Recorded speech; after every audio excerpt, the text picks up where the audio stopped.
Hi and welcome to this week's Business Finance Bulletin, episode 95.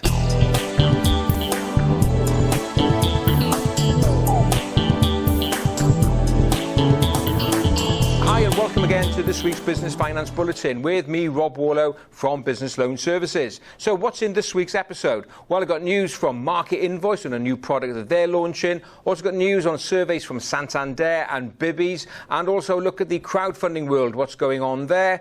And in my business finance tip of the week, another tool that you can use when analysing your balance sheet to help plan for growth.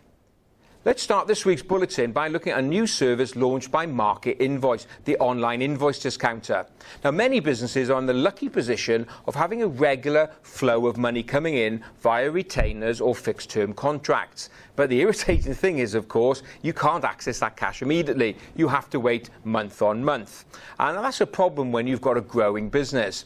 Well, Market Invoice have realised this is a problem, and they've just launched a new product called Contract Finance. So how does it work? Well, you've got a contract and you take that along to Market Invoice, and if you fit their terms and conditions, they will be able to advance up to 80% of the value of that contract upfront. Yeah, 80% today instead of having to wait month by month. So that's a great service for those businesses wanting to unlock cash tied up in these contracts. So how does it work from a cost point of view? Well, obviously the risk cost is just depending on the size of your business, how profitable you are, but they estimate that the cost will be anywhere between 8 to 15% as an APR, which is not bad considering the type of finance that is being arranged here. So that's a great service. So if you've got these contracts and you want to know more, just pop along to the Market Invoice website, which is marketinvoice.com, search for contract finance, and you find out more about how that could work for you.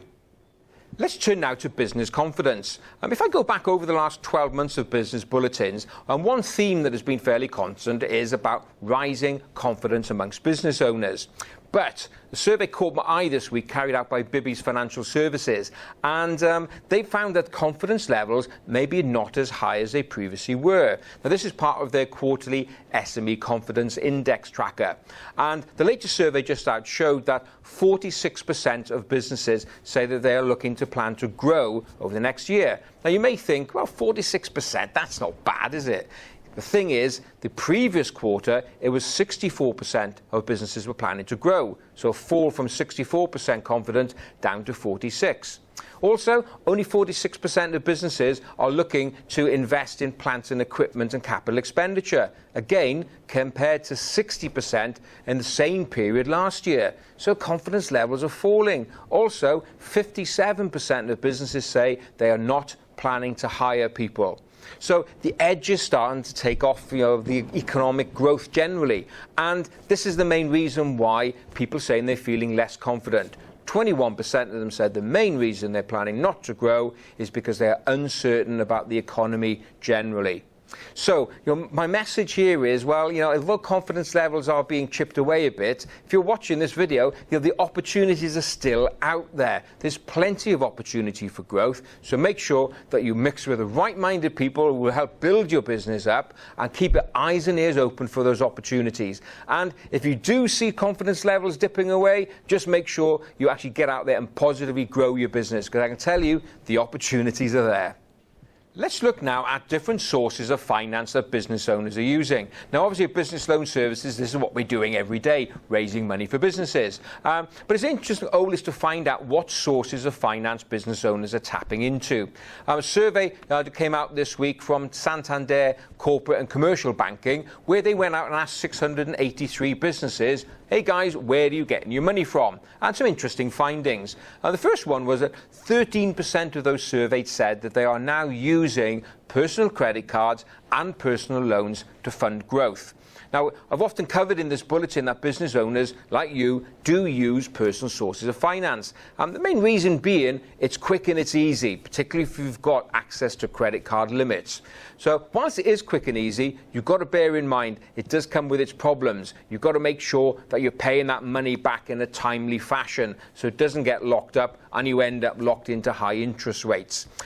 Overdraft facilities, well, those surveyed said 25% of them are using overdraft facilities facilities in order to finance growth. Now, as we know, overdraft facilities, they do take a little bit of time to organise, and in fact banks are being less free in giving out overdrafts. They just don't like them anymore. They'll push you down the loan route or invoice discounting. Now, another thing that came out, of course, is our old friend late payment, that many of them are still struggling with late payment. And this links in with news that came out this week from the government that they're now launching a consultation paper about how to bring together now legislation around late payment, particularly around being able to use industry representative bodies to tackle and support small businesses who feel that they are being disadvantaged when dealing with big businesses. So when that legislation finally comes out in 2016, that will help a lot of small businesses tackle this problem of late payment. So with that Santander survey, don't dismiss using your personal finances as a source like 13% of your fellow colleagues are. But as I said, just be careful. Don't get caught into the trap, because it can be quite an expensive problem if you can't dig yourself out of it. Let's move on now to crowdfunding and some news from the P2P Finance Association about the growth in volumes of business being done by crowdfunding platforms. Now, the P2P Finance Association, well, that's an umbrella organisation where many of the crowdfunding platforms gather and are members of. And every quarter, they produce some statistics on the volumes of business that their members are doing. Well, the statistics have come out for Q3, and they make, as ever, interesting reading. Now, the figures I'm about to give you are for crowdfunding sites and volumes of business done for loans both to individuals and consumers generally and to businesses. So in the third quarter, a total of £607 million was matched by the crowdfunding sites, and that compared to 507 million in Q2. So there's an increase of an additional £100 million lent in Q3, and that's great progress. Now, what about small businesses? Because that includes everything. Well, there, the growth rate been quite phenomenal. On a net basis, now what I mean by net basis, that's new money out, less repayments made during that quarter. £90 million was matched by the crowdfunding platform to small businesses in Q3. In Q2, it was just over £67 million. So you can see there's been a 35% growth in the amount of net lending to businesses out there. And that's a staggering increase. And it really does show how crowdfunding is really now beginning to become accepted and recognised as a genuine alternative to bank finance. So if you want to know more about whether you'll be eligible for crowdfunding and how it can work, just drop us an email, info@businessloanservices.co.uk, and I'm happy to have a chat. And so now on to my business finance tip of the week. In the Business Finance Bulletin, episode 93, I shared a useful ratio that you can calculate from your balance sheet that will help you manage some of the growth problems that may come within your business. And I got another ratio to share with you this week. Now, this ratio is called the stock turnover ratio. And what it does, it calculates on average the number of days that it takes to get rid and sell your stock. Now, why is this ratio important? Well, obviously, it just gives you an indication of, say, the number of days that money is tied up in stock on your shelves. And sometimes it can be a bit of an eye-opener as to how much stock you're carrying. So let's give an example as to how we'll calculate this ratio. So all you have to do, take your balance sheet and your P&L as well, and the figures you're looking for, and your calculation is, you take your closing stock figure, which you'll find on your balance sheet under current assets figure, divided by your stock purchases, and the purchases figure you'll find in your profit and loss account. So you take your closing stock divided by purchases for the year times 365. Now in this case, that comes out to 73. And that's 73 days it takes in order to shift your stock. So that's 73 days that your stock is sitting there on your shelf, tying up cash. Now, as I said in the previous explanation, one of the other ratios that you can use, the thing is, a figure standing on its own doesn't mean an awful lot. What does 73 days mean?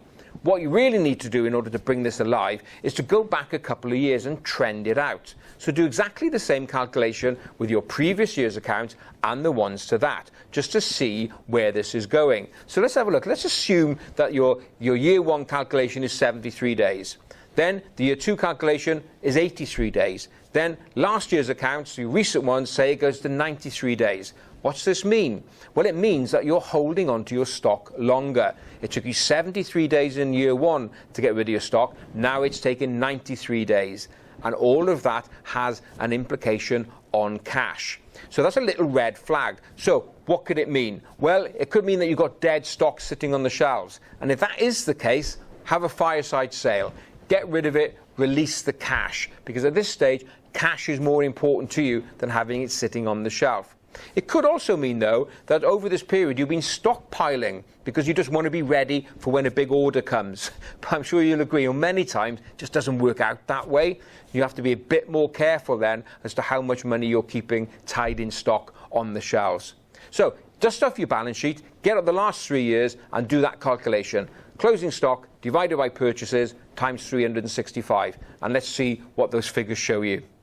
So here we are at the end of this week's bulletin. As ever, I hope you did enjoy it, and don't forget, please feel free to share it amongst your friends and colleagues. So that's it for this week, and also don't forget you can get the podcast version available on our SoundCloud and iTunes page. All you have to do is search for Business Finance Bulletin. So thanks very much for being with me. I look forward to being with you again next Friday. Have a great, successful and profitable week. Bye-bye now.